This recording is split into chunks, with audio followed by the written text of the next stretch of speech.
तो ले गए उनको, और नया पंडित आया है, आज सब लोगों ने देखा नया पंडित आया है, तिलक भी लगा हुआ है और पंडित जी के साथ बड़ा अच्छा शोभा दे रहा है, दुबला पतला है थोड़ा, खाता पीता नहीं शायद। तो उन्होंने कहा, पंडित जी आप कौन से ब्राह्मण हैं? तो पंडित जी ने कहा कि मैं गौड़ ब्राह्मण हूं, जैसा उनको सिखाया गया था। खाना खाने लगे, आधा खाना ही हुआ था, फिर एक आदमी आया कि गौड़ ब्राह्मण है, कौन से गौड़ हो? उन्होंने कहा या अल्लाह गौड़ में भी कौन से? तो यार पिटाई हुई, बुरी तरह से पिटाई हुई, निकाल दिया उनको वहां से। तो ये जो कम से कम हम लोगों के अंदर जो है ना, जाति का भेद जो है सबसे बड़ा भेद है। आखिर किसी वंश में जन्म लिया, इससे बड़े बड़े हो गए क्या? कितने ही ब्राह्मण ऐसे जो गलत काम करते हैं, कितने ही छोटी जाति के लोग ऐसे जो तथाकथित छोटी जाति के लोग इतने अच्छे हैं जो कि बहुत ऊंचे ऊंचे काम करते हैं। तो जाति का, कुल का अभिमान जो है वो जीवात्मा को भगवान से दूर रखता है। जाति का, कुल का अभिमान, हमारा कुल आपको मालूम नहीं है, इसी पे लड़ाई हो जाती। फिल्मों में तुम देखा होगा ना, हमारा खानदान कहां और तुम्हारा खानदान कितने छोटे, इस खानदान में तुम्हारी शादी नहीं हो सकती। अब वो वर्डिक्ट दे दी उसने, नहीं हो सकती, नहीं हो सकती बिल्कुल। उसके बाद फिर संघर्ष होता है, संघर्ष होता है, खूनी संघर्ष होता है, और वो हीरो जो है वो दबे हुए कुचले वर्ग से निकल के आता है और मारता है बुरी तरह से। ब्राह्मणों में कान्यकुब्ज ब्राह्मण, गौड़ ब्राह्मण, सनातन सनाड्य ब्राह्मण, उसके बाद देखो तो हम लोग जहां हैं, हम लोग के उदिच्य ब्राह्मण, तरह तरह के ब्राह्मण। और ब्राह्मणों में भी कई भेद, उपजाति वाले जाति उपजाति में नहीं करेंगे, जाति वाले उसमें नहीं करेंगे शादी, और उसके बाद भी कई तरह के उनके वो हैं। जब सन्यास होता है, जब भगवान जो कह रहे हैं ना, बड़ाई, बड़ाई धर्म के नाम पे बड़ाई नहीं, धर्म के नाम पे बड़ा कौन, सबसे बड़ा कौन है? सन्यासी। जैसे सन्यास ले लिया, धर्म के नाम पे सबसे बड़ा वो स्वामी जी महाराज की प्रणाम प्रणाम, गेरुए कपड़े पहन के निकल गए, आज गेरुए कपड़े पहन लो, सब जगह तुमको प्रणाम करने वाले लोग मिलेंगे, क्यों? स्वामी जी आए ना, स्वामी जी महाराज। संन्यास्त होने पे सांसारिक रिश्तों को त्याग देते हैं आदमी, अपने कुल वंश खानदान सब भूल जाते हैं, शिखा कटा देते हैं, यज्ञ नहीं करते। क्यों? ऑलरेडी यज्ञ की लपटों में लिपटे रहते हैं। गैरिक वस्त्र, गैरिक वस्त्र यानी आग की लपटों में।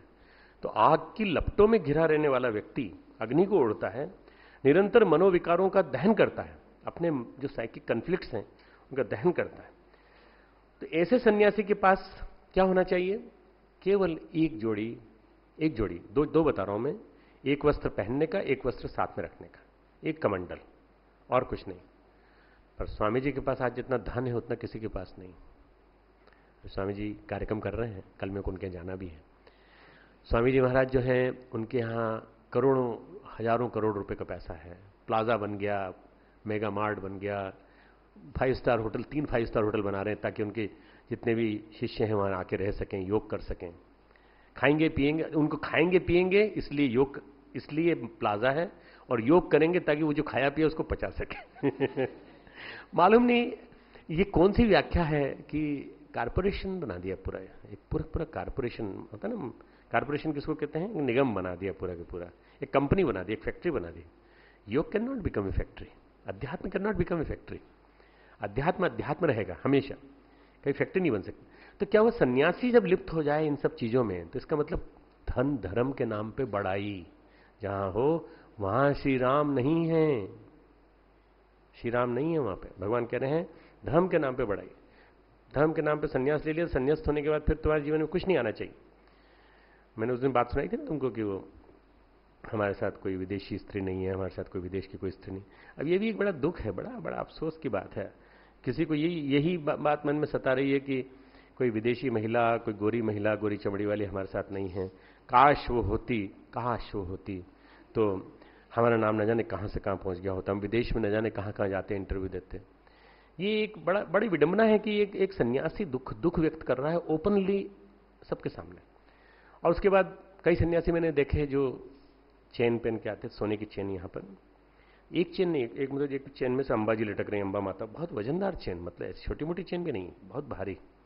और उसके बाद एक चेन, 2 चेन, 3 चेन सोने की, अच्छी मोटी मोटी सोने की चेन, अच्छी खासी कॉस्टली होंगी। तो मैंने कहा स्वामी जी महाराज ये आपने चेन पहन रखी है? हम तो केवल एक वस्त्र पहनते हैं बस। मैंने कहा चेन पहन रखी है आपने?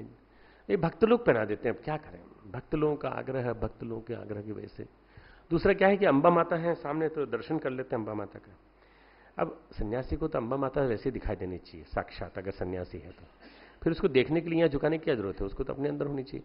जो ये कामिनी और कंचन का संग्रह जहां होगा वहां गड़बड़ हो जाएगी। जहां साथ चलने वाली असिस्टेंट होगी और साथ चलने वाली असिस्टेंट आपके साथ आपका स्केड्यूल रखेगी और आपकी अपॉइंटमेंट डायरी रखेगी, सब रखेगी, तो इसका मतलब ये कि सारे के सारे लोगों के पास गलत संदेश आ रहा है। दूसरा, पैसा आपके पास, पैसा यदि आपके पास है, सन्यासी के पास पैसा नहीं होना चाहिए, सन्यासी के पास पैसा नहीं होना चाहिए। सन्यासी का काम भिक्षा से चलता है और भिक्षा से चलता है तो समाज उसकी देखरेख करता है। बुद्ध के पास पैसा नहीं था, बुद्ध के पास लाखों करोड़ों रुपए का हिसाब रहता था, परंतु वो बुद्ध के पास नहीं रहता था, बुद्ध उसको नहीं संभालते थे।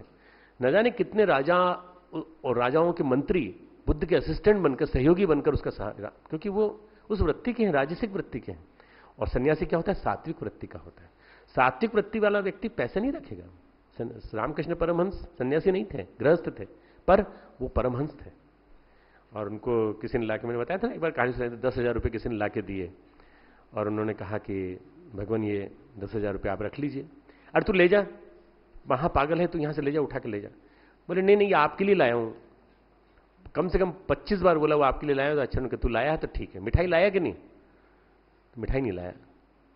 ठीक है चल, तू 10,000 रुपये लाया है। अब उन्होंने क्या किया, तू इसको लेके उठा के मेरे साथ चल। गंगा जी के किनारे गए, हुगली की जो नदी है उसके किनारे गए, और उसके बाद उन्होंने कहा ला यहां रख, मैं हाथ लगाऊंगा तो मेरे हाथ में छाला हो जाएगा, तू उठा इसको, उठा के डाल पानी में, देख कितना मजा आता है, देख एक दूसरा सिक्का। जब सिक्के डलने लगे तो उसने कहा महाराज जी क्या कर रहे हैं? सोचा कि मजाक कर रहे हैं तो 10-15 रुपए डलवाएंगे। एक एक रुपया उस जमाने का आज के कम से कम कुछ नहीं था, 10,000 रुपये के बराबर होगा। 1 रुपया डाला, उसका हृदय आधा डूब गया। भाई जब 10,000 दे दिए तो फिर चिंता की क्या बात है, डाल दे पूरा नदी में। भाई जब स्वामी जी महाराज कह रहे हैं, रामकृष्ण परमहंस कह रहे हैं, तो डाल दे।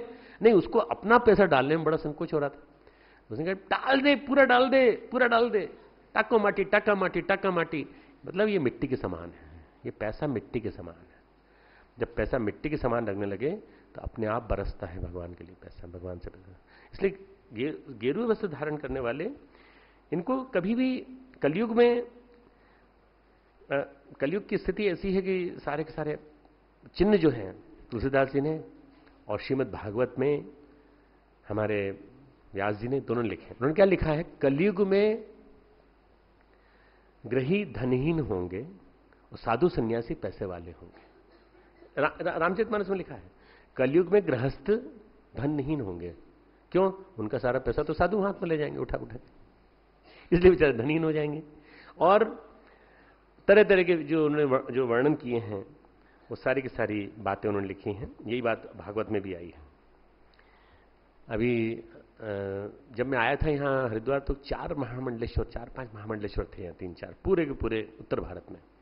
अभी एक गिनती की तो 165 महामंडलेश्वर है अभी, महामंडलेश्वर। अब कल्पना करो कि महामंडलेश्वर 165 हैं तो कैसे बनते हैं। हमारे एक लड़का रहता था, वो चला गया हमारे यहाँ से, बड़ा एम्बिशियस था, महत्वाकांक्षी, हमारे यहाँ खूब पैसे खा के चला गया। और जाने के बाद जब बाहर गया तो फिर उसने स्वामी जी बन गया। 3-4 दिन के अंदर इसने पोस्टर वोस्टर छपवा करके कथा वथा सब पूरी करना चालू कर दी। और तैयारी इसकी होगी, पहले से तैयारी होगी निश्चित रूप से, मन तो पहले से तैयार होगा। उसने क्या किया कि अभी पिछले दिनों जब वो मिला तो बोला कि भाई साहब अब ऐसा सोचा है कि महामंडलेश्वर बन जाऊं मैं।